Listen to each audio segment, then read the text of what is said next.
Tolong bagi kita semua pemilik hewan untuk menjaga lingkungan kita jangan sampai terjadi masalah. Emosi kita itu kadang-kala menimbulkan hal-hal yang tidak patut, tidak layak, bertentangan dengan undang-undang, dan akibatnya apa? Kita sendiri yang rugi. Pancasila itu mengajarkan saya, mengajarkan Anda, dan mengajarkan kita semua untuk hadir di rumah Indonesia bukan sebagai pembuat gaduh, pembuat keonaran, pelaku kerusuhan yang menimbulkan konflik di dalam masyarakat. Salam Pancasila, salam penegakan hukum. Halo sahabat Rumah Pancasila, kembali lagi bersama kami di channel Rumah Pancasila, membahas isu-isu hukum dalam bingkai Pancasila. Kali ini Rumah Pancasila akan membahas video-video mengenai isu hukum yang masuk ke dalam DM sosial media kami. Jangan lupa untuk tetap like, share, dan subscribe channel kami, dan mari berbagi ilmu. Salam Pancasila.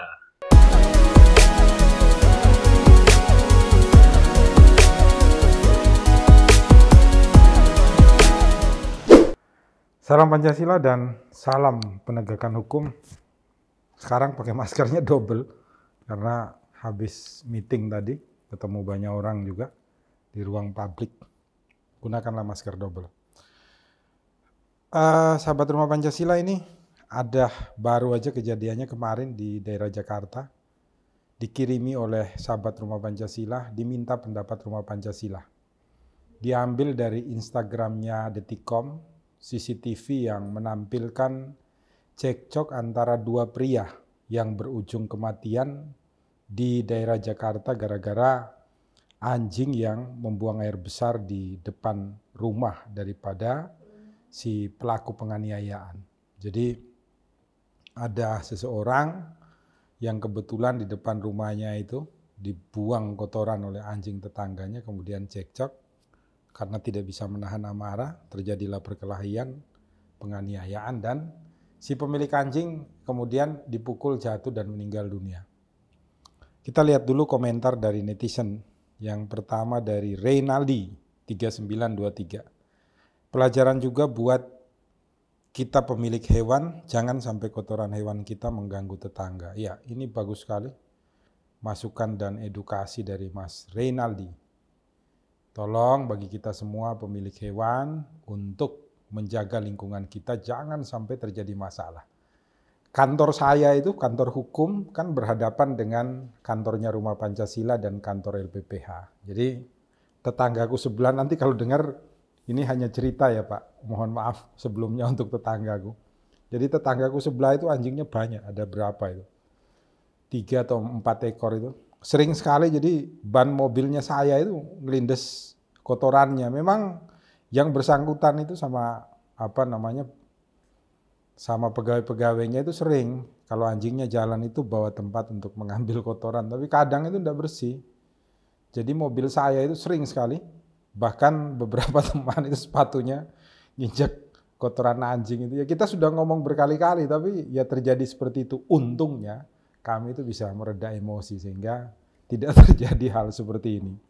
Jadi memang untuk Anda pemilik hewan, ingat dulu bahwa jangan sampai tetangga Anda itu menjadi terganggu.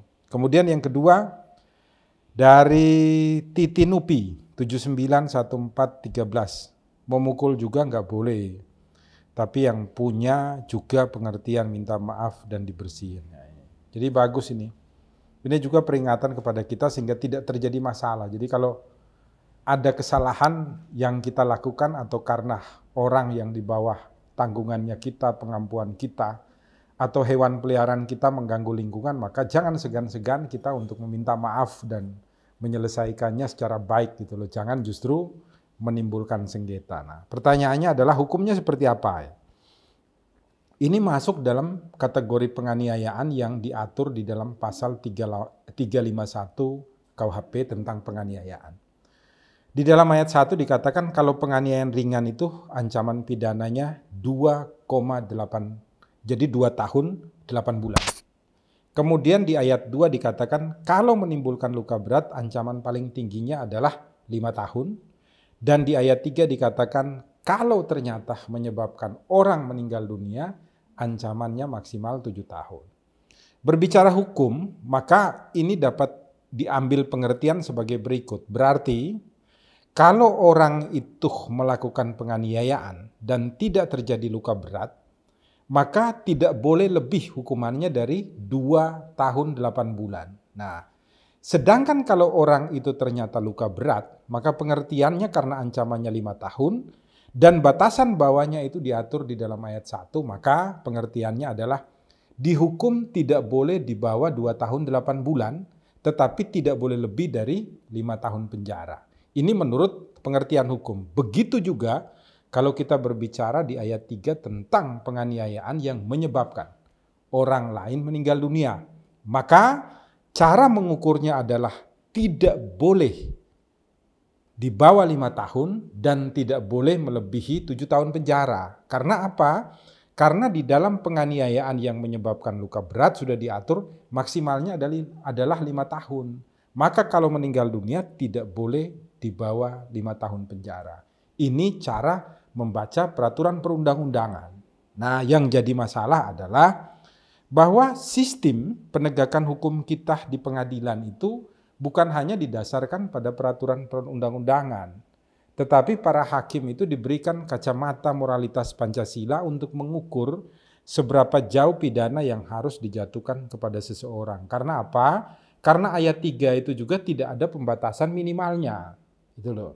1 hari, 2 hari, 1 tahun dan lain sebagainya. Sedangkan hakim ini karena diberikan kacamata Pancasila itu terukur melalui cakra ya. Jadi kalau Anda, saya, kita masuk di pengadilan itu, lambang pertama yang kita temui adalah Garuda Pancasila, kemudian di meja hakim itu, dan di atas hakim itu ada lambang, masuk pengadilan itu juga di depannya ada lambang. Di dalam cakranya pengadilan itu ada 5 simbol Pancasila. Sebagai cara untuk kita mengukur hukuman yang patut, pantas, dan layak diberikan kepada seseorang. Maka hakim juga nanti setelah melihat video ini, melihat bahwa awalnya terjadi pertikaian yang mana sebenarnya si pemilik rumah yang dikotori oleh kotoran anjing ini juga tadi tidak begitu ingin untuk menganiaya, tetapi karena menegur ada balasan keras dia melakukan penganiayaan.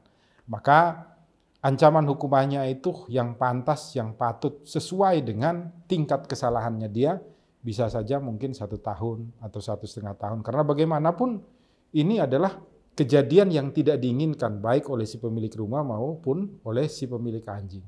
Emosi kita itu kadangkala menimbulkan hal-hal yang tidak patut, tidak layak, bertentangan dengan undang-undang, dan akibatnya apa? Kita sendiri yang rugi. Itu yang pertama tentang aturan perundang-undangan.